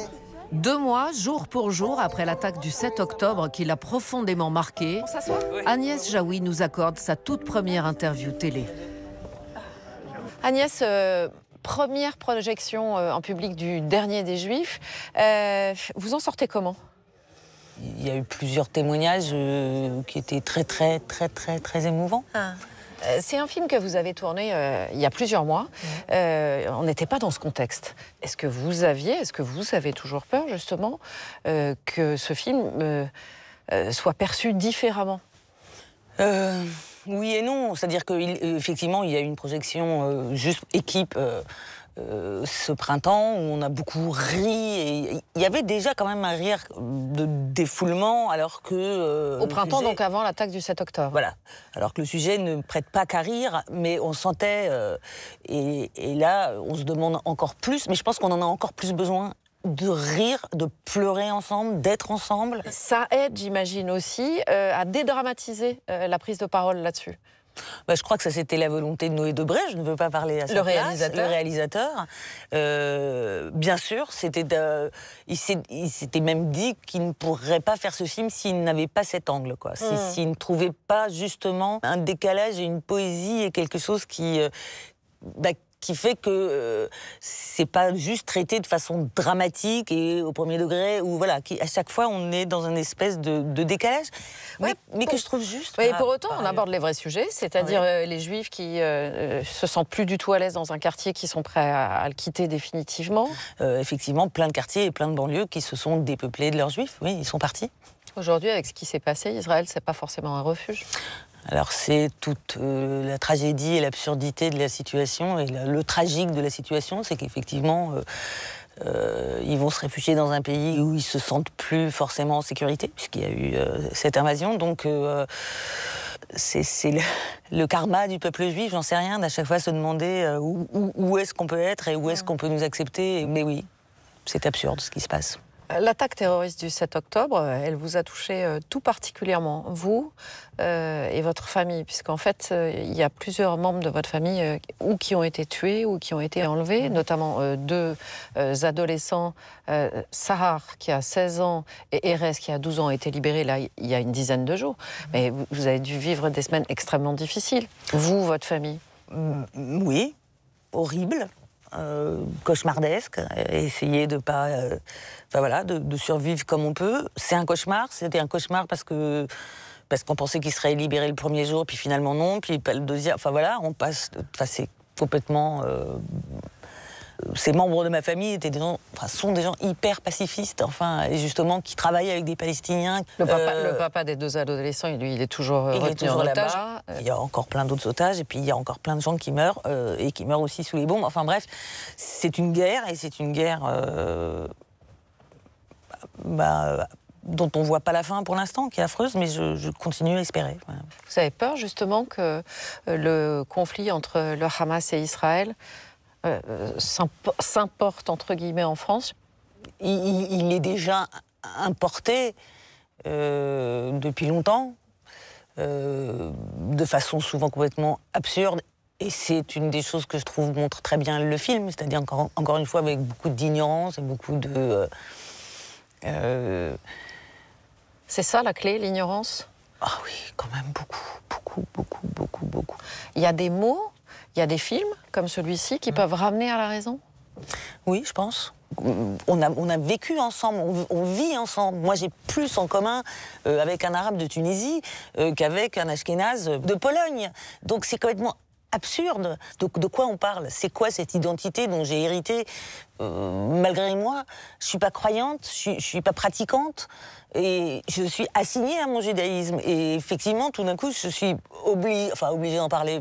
Oui, j'en parle parce qu'il est attaqué, et parce que tout d'un coup, on me renvoie que je suis juive.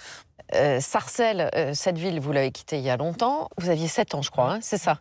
Est-ce que vous avez l'impression, vous y viviez, les différentes communautés, ils vivaient ensemble de manière très paisible. Est-ce que vous avez l'impression que c'est plus difficile aujourd'hui pour les Juifs d'habiter à Sarcelles, ou que rien n'a changé? Je ne sais pas, puisque je n'y vis plus. Par contre, j'ai encore de la famille et des amis qui y vivent et qui disent que non, ça va. Les choses se passent bien, qui n'ont aucune envie de quitter Sarcelles. Vous avez vu d'ailleurs dans la salle l'amour pour leur ville qu'ils ont, ouais. C'est quand même assez remarquable. Et c'est bien aussi de dire quand ça va. C'est ça. C'est très bien de dire quand ça va. Agnès Jaoui, vous restez avec nous parce qu'on parlait à l'instant de la crainte de l'importation de ce conflit ici en France. Mais au Proche-Orient, il y a une route qui symbolise particulièrement à la fois la violence et la complexité de ce conflit. Elle va de Hébron à Nazareth en passant par Bethléem. C'est en Cisjordanie, c'est un territoire palestinien où des colons juifs s'installent dans une tension, vous allez le voir, absolument extrême. Depuis le 7 octobre, les affrontements sont quotidiens. Nos envoyés spéciaux Lila Bellili et Julien Fouché ont emprunté cette route et vous allez le voir, à chaque étape, la guerre est là. Ce sont les 235 km de bitume les plus disputés au monde. La route 60 est un territoire où se croisent encore Israéliens et Palestiniens. Les premiers ont une plaque jaune. Les seconds, une plaque blanche. Sur cet axe se trouve Bethléem. Cette ville palestinienne est notre première étape. Depuis le début de la guerre, les déplacements de ses habitants sont plus compliqués. Qu'est-ce que c'est? C'est un poste de contrôle. Ils l'ont mis ici. Qui? Les Israéliens. Ils l'ont fermé. Pourquoi? À cause du 7 octobre. L'armée israélienne interdit même à ses ressortissants de rentrer dans la ville. C'est réservé aux Palestiniens. Le tout est sous bonne garde de soldats de Tsahal. Et toi, éteins ta caméra. Éteins. Viens. Après vérification de nos identités, nous laissons la voiture pour prendre un taxi de l'autre côté des barbelés. Aïssa sera notre chauffeur. Il est né à Bethléem, comme un certain Jésus-Christ. Nobody. Il n'y a plus personne, les hôtels sont fermés, les magasins aussi, et il n'y a plus rien. Plus de travail, rien. Bethléem ne vit que du tourisme. Aïssa n'a pas conduit un seul voyageur depuis 2 mois. En temps normal, ils sont pourtant 3 millions par an à visiter Bethléem. À 15 jours de Noël, sur le parvis de l'église de la Nativité, pas un seul pèlerin en vue. Tu t'imagines? Je suis le seul à travailler dans la famille, avec 8 enfants et petits-enfants. Depuis le 7 octobre? Oui, depuis le 7 octobre, à cause de la guerre. C'est une situation dont on a l'habitude, mais cette fois-ci, on n'a jamais vu ça. Ses 2 fils, employés dans l'hôtellerie, sont au chômage depuis 2 mois. Et comme nous serons ses seuls clients de la journée, ils nous accompagnent pour visiter l'édifice religieux.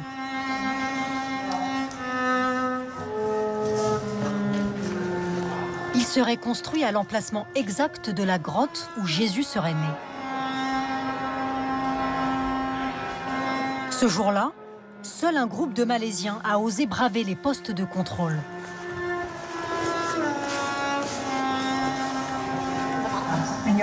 Vous n'avez pas peur de venir ici? On n'a pas peur, on croit en Dieu.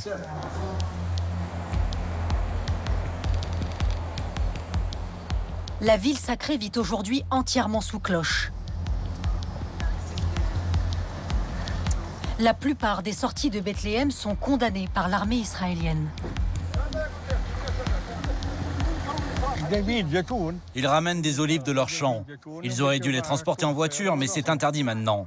L'humiliation est totale. Un peu plus bas, sur la route 60, ce qui ressemble à un péage est en fait un poste de contrôle de l'armée. C'est interdit aux Arabes de passer et même d'approcher ce poste de contrôle. Si moi, avec ma voiture, j'ose m'approcher, ils tirent direct. Pourquoi? C'est interdit. À cause de votre voiture? Elle est de Bethléem, elle est arabe. Au checkpoint, effectivement, il n'y a que des plaques jaunes israéliennes. Et sur ce territoire, censé être administré par l'autorité palestinienne, ce sont des militaires d'Israël qui contrôlent. Vos passeports. Bonjour, désolé, je ne parle pas hébreu.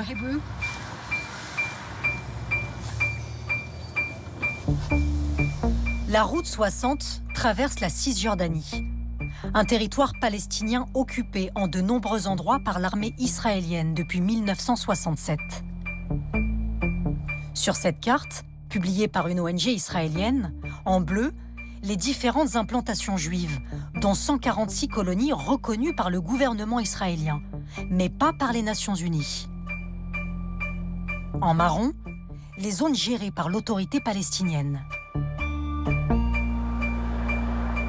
Sur la route 60, des panneaux spéciaux indiquent les sorties vers les territoires palestiniens. De part et d'autre de la route, villages arabes et colonies se succèdent.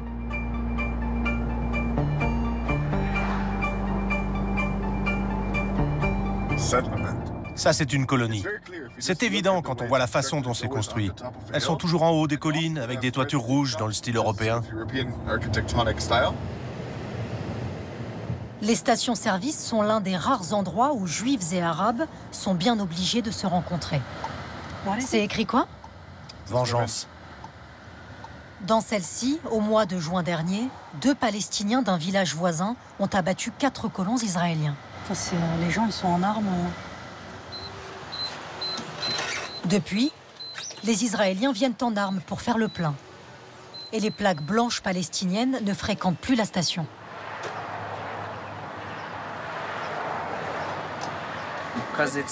On n'est plus en sécurité comme avant. C'est ça la vie ici, c'est compliqué.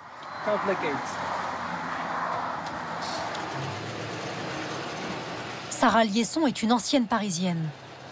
Et quand elle prend du carburant, elle aussi est armée. On doit partir. Oui. Pourquoi vous avez ça?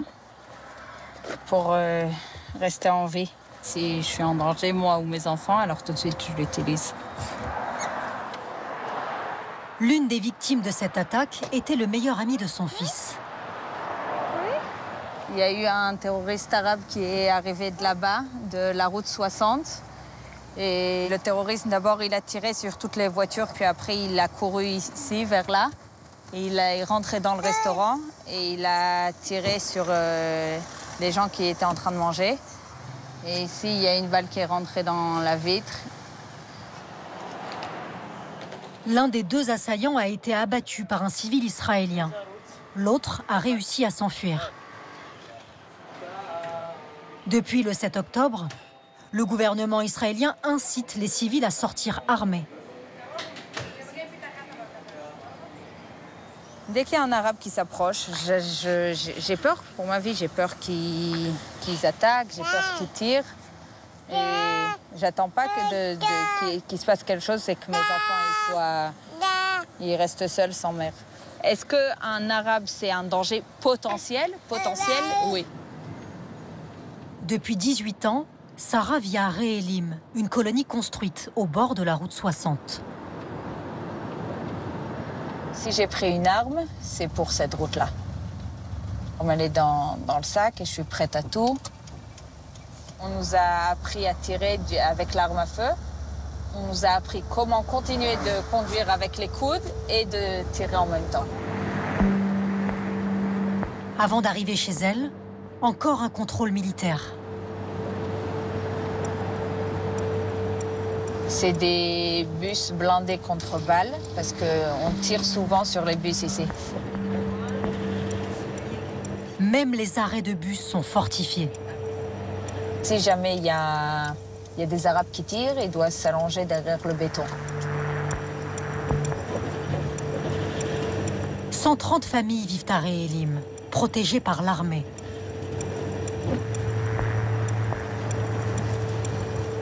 Un petit village fait de maisons en tôle. La première est sortie de terre en 1991. C'était alors un avant-poste, une sorte de colonie sauvage, qui a rapidement grandi. Depuis 2012, Réélim a un statut officiel. C'est une colonie reconnue par l'État d'Israël, mais toujours illégale selon les Nations Unies.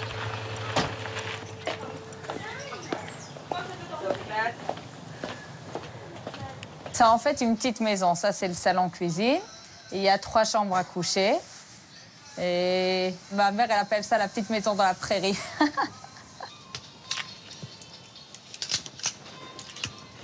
Depuis le 7 octobre, Sarah vit seule avec ses 7 enfants. Son mari, entrepreneur en bâtiment, est parti faire la guerre à Gaza.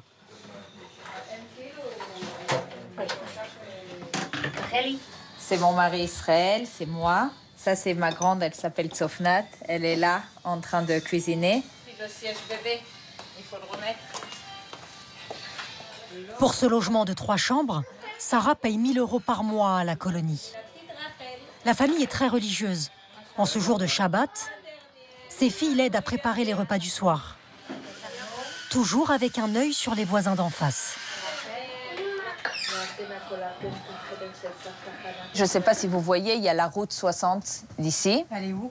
Elle est vraiment en face de nous. On voit les voitures et les camions qui roulent là-bas. Là-bas, c'est le village arabe. C'est une montagne arabe.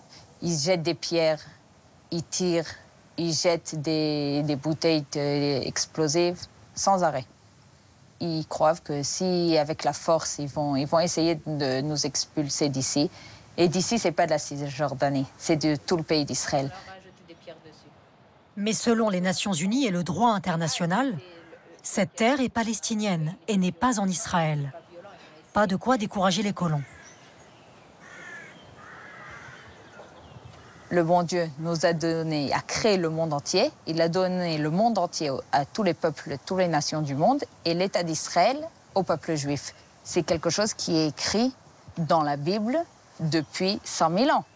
Ça veut dire que c'est quelque chose qu'on sait que c'est la vérité. Donc vous ne reconnaissez pas les lois internationales?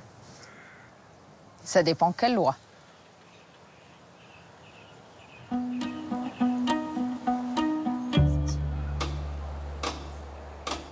Alors nous sommes allés de l'autre côté de la route 60, voir ceux d'en face. Le village palestinien d'Assaouia. 3500 âmes qui, elles aussi, se plaignent de leurs voisins. On est encerclé de colonies tout autour. Ça commence là-bas, ça s'appelle Ariel. C'est la 2e plus grande colonie de la Cisjordanie. Et il y a une autre petite colonie là derrière la maison. Et là, c'est Réélim. Azim Saleh, 34 ans, est un enfant du village. Il est ingénieur, mais toute sa famille vit de la culture des oliviers. C'est mon grand-père qui a planté ces oliviers. On les a depuis des centaines d'années. Mais avant mon grand-père, il y avait mes ancêtres. Ils sont nés ici, ils vivaient là et travaillaient. Mais le 28 octobre dernier, la récolte des olives a viré au drame. Ce jour-là, Azim aide son beau-frère Bilal dans l'oliveraie. C'est son fils, Moussa, et sa fille.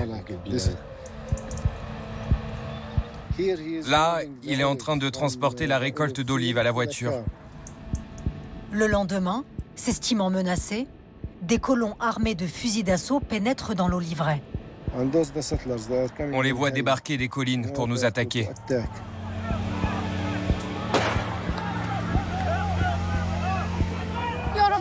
Mon Dieu, ils sont en train de tirer. Ne laisse pas approcher les enfants, ils vont leur tirer dessus. Quelqu'un a été touché?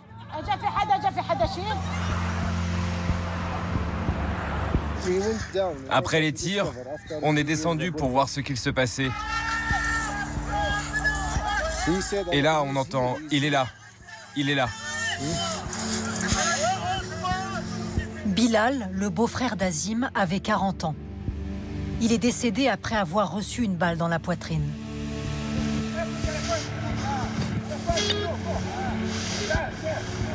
Allez-vous-en! Le colon qui a tiré est un soldat en permission. On vit ici avec les Juifs depuis des milliers d'années. Si tu te considères comme un bon Juif, moi je n'ai pas de problème. Mais un bon Juif n'attaque pas les gens. Donc sur quoi il se base pour me chasser de ma terre? Bilal Mohamed Saleh avait une femme et 4 enfants.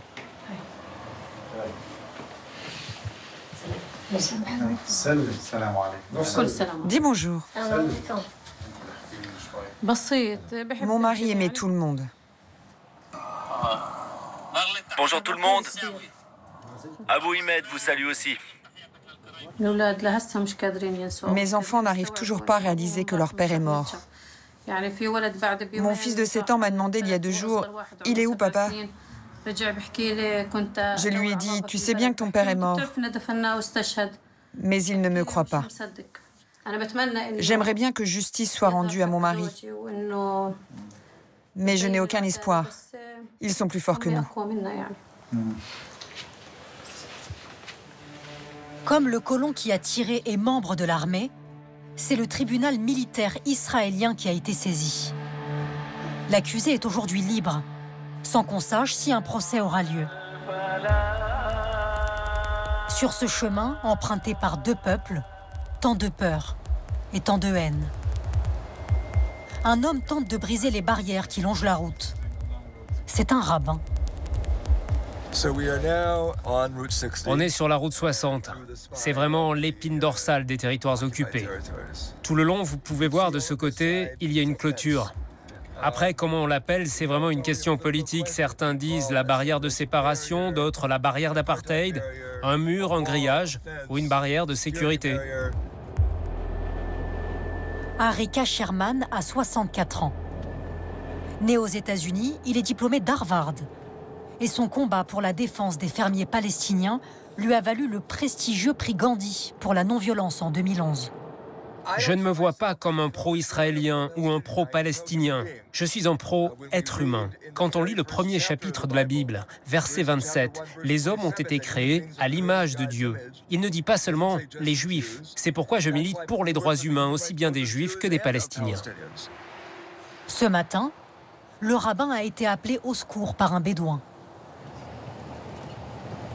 Il y a 3 semaines, le berger palestinien a dû abandonner sa maison après une attaque de colons. Bonjour, comment vas-tu? Ça va et toi? Son village était juste là. Oh mon Dieu!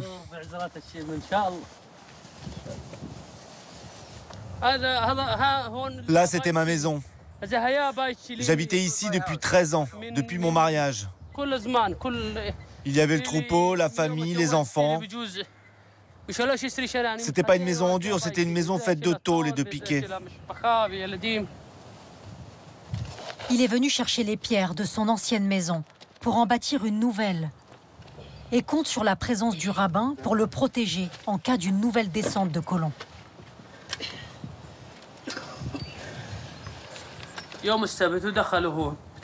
Un colon est arrivé ici et il est entré dans nos maisons. Ils ont ouvert les frigos, ils parlaient aux femmes. Alors on leur a dit, qu'est-ce que vous faites là? Dégagez. Ils sont partis loin, là-bas. Ils se sont arrêtés à 150 mètres de la maison. Ils étaient à peu près 25, 30 personnes. Ils ont commencé par brûler la maison que tu vois là-bas et à casser les fenêtres.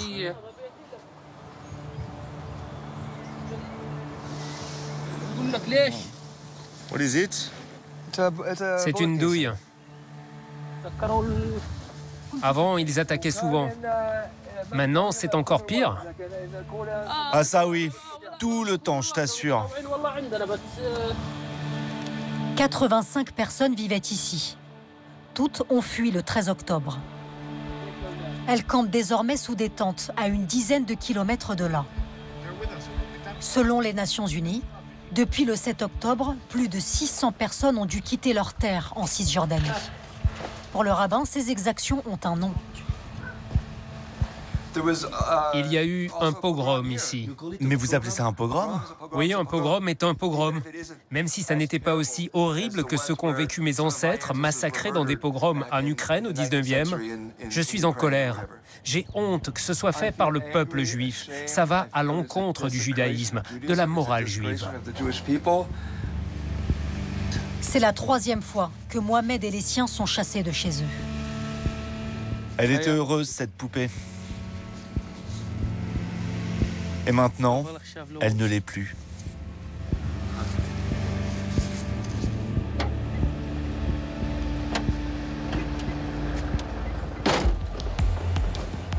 Au moment de partir, Ils croisent les nouveaux maîtres des lieux. Il y a 2 colons ici. Juste là. Ils sont armés. Ouais, ils sont armés.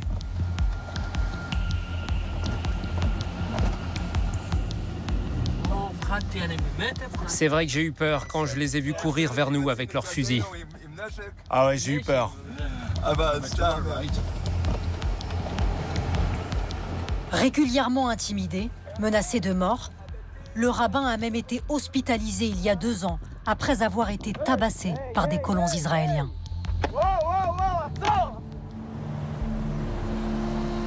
Dernière étape sur notre route, Jenin, là où la tension est à son comble en Cisjordanie. Qu'est-ce que c'est? Un poste de contrôle. Il y en a beaucoup. Oui, c'est depuis le 7 octobre. Même notre GPS nous déconseille d'y aller. La destination se trouve dans une zone à risque, au moins interdite aux Israéliens. Nous traversons des villes palestiniennes fantomatiques. Ceux qui s'aventurent dehors se font mettre en joue par l'armée israélienne le temps d'un contrôle. Sur cette portion de la route 60, les colons se faisaient régulièrement caillasser leurs voitures. Alors pour éviter le centre-ville trop dangereux, l'État israélien leur construit une rocade pour que les 2 mondes ne se croisent plus jamais. À Jenin, cela fait longtemps que les voitures israéliennes ne passent plus. Ce jour-là, sur la place centrale, des proches de prisonniers font appel au Hamas pour libérer les leurs.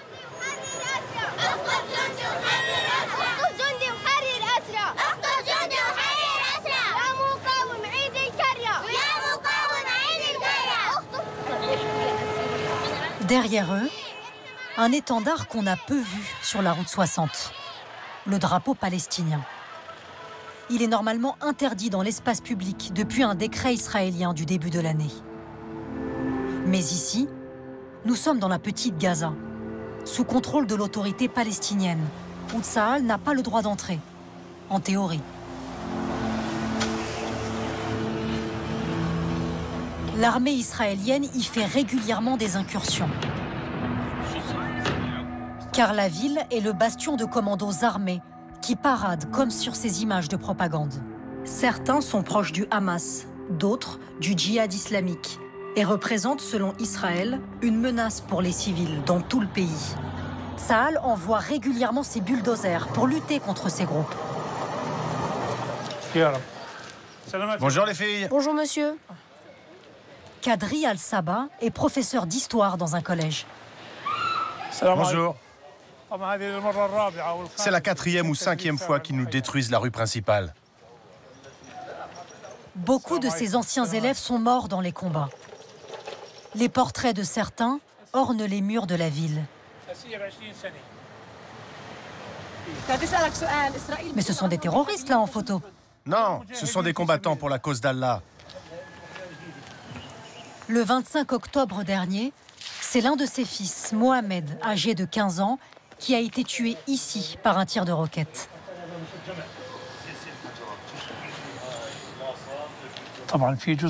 Évidemment, il y avait des hommes armés plus loin, mais ici, il n'y avait que des jeunes, de 14 à 19 ans.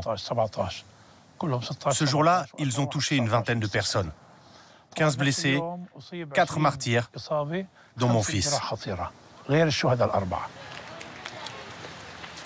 Depuis le 7 octobre, il a fallu ouvrir un nouveau cimetière dans un terrain vague. C'est ici que Kadri a enterré son fils.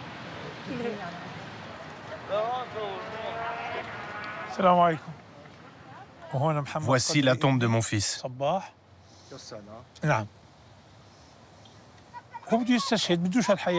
Il aurait voulu mourir comme ça. Il n'aimait pas cette vie de toute façon. Un ami à lui est mort quelques jours avant. Et mon fils n'arrêtait pas de dire « J'espère te rejoindre bientôt ». Derrière lui, des enfants sont venus rendre hommage à leurs proches. Dans ma famille, 6 cousins sont morts. Ma grand-mère, mon oncle, sa femme et leur fils. Tous dans la guerre.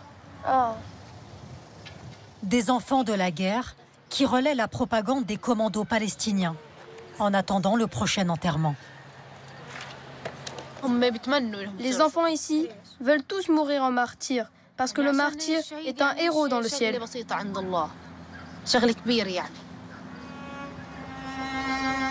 Au bout de la route 60, il y a donc un cimetière visité tous les jours par des enfants.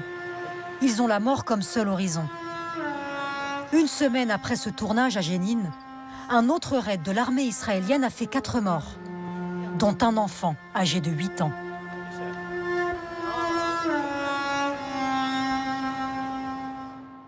C'est la fin de ce numéro d'Envoyé spécial. Merci à vous de l'avoir suivi. On se retrouve la semaine prochaine.